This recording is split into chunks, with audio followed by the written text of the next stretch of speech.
Netaji Subhash open university থেকে ইতিমধ্যে বিভিন্ন স্টাডি সেন্টার থেকে কিন্তু এরকম নোটিশ দেওয়া হচ্ছে। তো এখানে নোটিশে কি বলা হয়েছে সমস্ত বিস্তারিত বিষয়ে আজকের এই ভিডিওয়ে আলোচনা করব।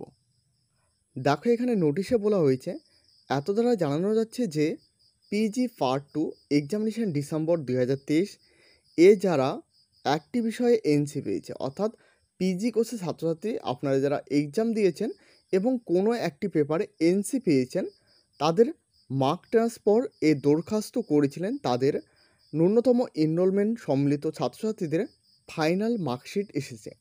অর্থাৎ এখানে বলা হয়েছে আপনারা যারা পিজি কোর্সের পার্ট 2 এর স্টুডেন্ট এবং এক্সাম দিয়েছেন ডিসেম্বর 2023 এবং একটি পেপারে এনসি পেয়েছেন, মার্কস ট্রান্সফারের জন্য ফর্ম ফিল আপ করেছেন, তাদের কিন্তু মার্কশিট এসেছে আগামী শনিবার 28/6/2025 বেলা 2টো থেকে 4টা পর্যন্ত এবং রবিবার 29/6/2025 2টো থেকে 4টা পর্যন্ত মার্কশিট কিন্তু দেওয়া হবে।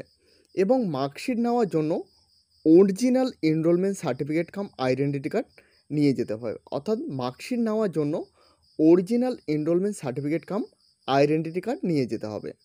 তো এই হলো আজকের গুরুত্বপূর্ণ আপডেট। আপডেটটি ভালো লাগলে অবশ্যই একটি লাইক করবে। এই চ্যানেলে প্রথমবার হয়ে থাকলে অবশ্যই চ্যানেলটিকে সাবস্ক্রাইব করে সাথে বেল আইকন প্রেস করতে ভুলবে না।